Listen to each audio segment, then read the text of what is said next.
عادت نسل کی گواہی دیتی ہے عقلمند نوکر کی حیران کن سچائی۔ السلام علیکم ناظرین۔ کہا جاتا ہے کہ انسان کی عادات، اخلاق اور اطوار اس کے اصل کی پہچان کرا دیتے ہیں، چاہے وہ کتنا بھی چھپانے کی کوشش کرے۔ کہانی ہے ایک بادشاہ کے دربار کی، جہاں ایک اجنبی نوکر کی غرض سے آیا۔ بادشاہ نے پوچھا، کیا ہنر ہے تمہارے پاس؟ اس نے کہا، میں معاملہ فہم ہوں، بات کو سمجھ کر حل نکالنے کا ہنر جانتا ہوں۔ بادشاہ نے سوچا کہ دربار میں تو ویسے ہی کافی مشیر اور سیاستدان موجود ہے، کیوں نہ اسے گھوڑوں کے اسطبل کا نگران بنا دیا جائے، کیونکہ وہاں کا پچھلا انچارج حال ہی میں وفات پا چکا تھا۔ کچھ دن بعد بادشاہ نے اپنے خاص گھوڑے کے بارے میں پوچھا۔ نگران نے صاف کہا، یہ گھوڑا خالص نسل کا نہیں لگتا۔ بادشاہ کو حیرت ہوئی۔ فوراً پچھلے سائس کو بلایا گیا، جس نے بتایا کہ گھوڑا تو نسلی ہے، بس فرق اتنا ہے کہ اس کی ماں اس کی پیدائش پر مر گئی تھی اور یہ گائے کا دودھ پی کر پلا ہے۔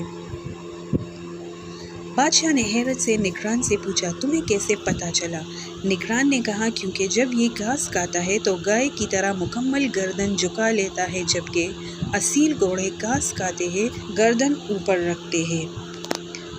بادشاہ نگران کی فراست پر خوش ہوا۔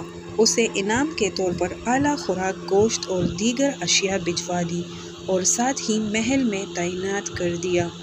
کچھ دنوں بعد بادشاہ نے اس سے ملکہ کے بارے میں رائے پوچھی۔ اس نے کہا، چال ڈھال تو شاہی ہے، مگر خون شاہی نہیں لگتا۔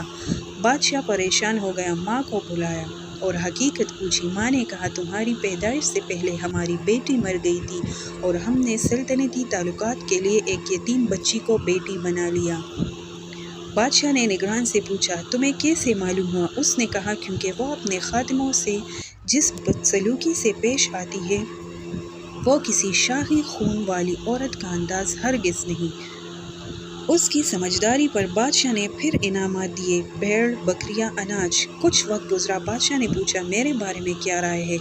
نگران نے چپ کر کہا، اگر اجازت ہو تو عرض کروں۔ بادشاہ نے وعدہ کیا کہ جان بخشی ہوگی۔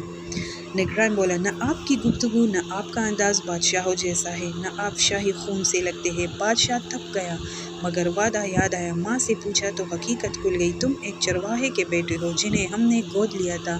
بادشاہ نے نگران سے آخری بار سوال کیا، تمہیں یہ کیسے معلوم ہوا؟ اس نے جواب دیا، کیونکہ آپ جب بھی کسی کو انعام دیتے ہیں، وہ سونے، چاندی یا جواہرات نہیں ہوتے، بلکہ بھیڑ، بکریاں اور کھانے پینے کا سامان دیتے ہیں۔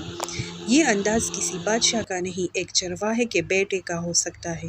سبق: عادات، اطوار اور سلوک وہ آئینہ ہے جو نسل اور اصل کو چھپا نہیں سکتے۔ اگر آپ ہمارے چینل پر نئے ہیں تو ویڈیو کو لائک کریں، سبسکرائب کریں اور اپنے دوستوں کے ساتھ ضرور شیئر کریں۔ ملتے ہیں اگلی ویڈیو میں، تب تک اجازت دیجیے۔ اللہ حافظ۔